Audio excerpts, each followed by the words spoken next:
और इसलिए पहली बात है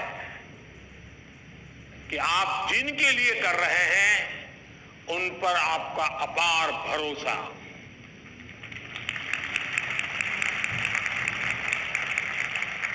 दूसरा, आपके पास निरक्षीर का विवेक चाहिए। कौन सा सही है, कौन सा गलत है, कौन सा आज जरूरी है, कौन सा अभी नहीं, बाद में देखेंगे। आप प्रायोरिटी तय करने का सामर्थ्य चाहिए। वो अनुभव से आता है, हर चीज को एनालाइज करने से आता है। मैं दूसरा प्रयास ये करता हूं। तीसरा, मैं गलती भी हो जाए तो ये मान के चलता हूं कि ये मेरे लिए लेसन है।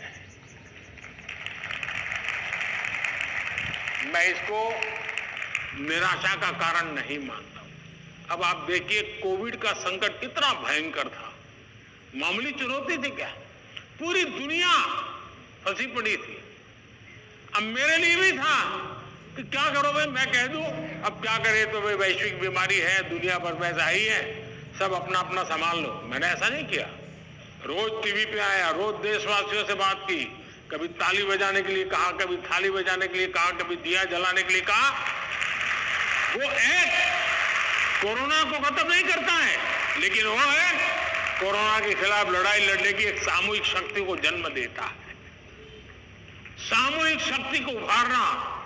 अब देखिए, पहले भी खेल के मैदान में हमारे लोग जाते थे, कभी कोई जीत के आता था, कोई जीत के नहीं आता था।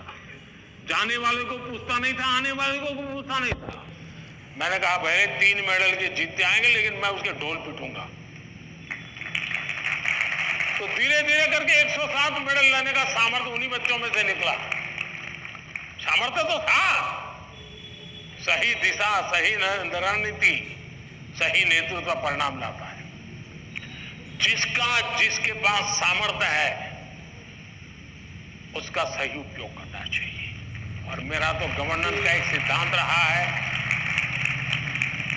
कि अच्छी सरकार चलाने के लिए, इन समस्याओं के समाधान के लिए भी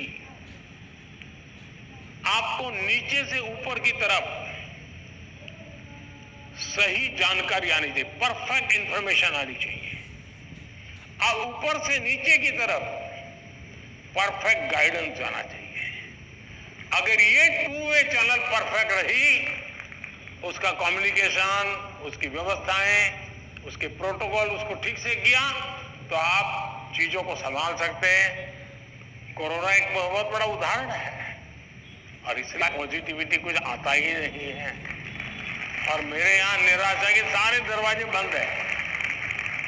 कोई कोना भी, एक छोटी खिड़की भी मैंने खुली नहीं रखी है कि निराशा वहां से घुस जाए। और मैं रोता बैठता नहीं हूं जी, पता नहीं क्या होगा, वो हमारे साथ आएगा कि नहीं आएगा, वो हमसे भिड़ जाएगा क्या। अरे होता रहता है जी, हम किस चीज के लिए हैं। और इसलिए मैं मानता हूं कि जीवन में आत्मविश्वास से भरे हुए और अपने लक्ष्य के विषय में। और दूसरी बात है, जब कोई निजी स्वार्थ नहीं होता है, खुद के लिए कुछ करना तय होता है, तो निर्णयों में कभी भी दुविधा पैदा नहीं होती है। और वो एक बहुत बड़ी अमानत मेरे पास है। मेरा क्या, मुझे क्या, इससे मेरा कोई लेना देना नहीं है। सिर्फ और सिर्फ देश के लिए करना और आपके लिए करना, ताकि आपके माता पिता को जिन मुसीबतों से गुजरना पड़ा, मैं नहीं चाहता हूं कि उन मुसीबतों से आपको गुजरना पड़े।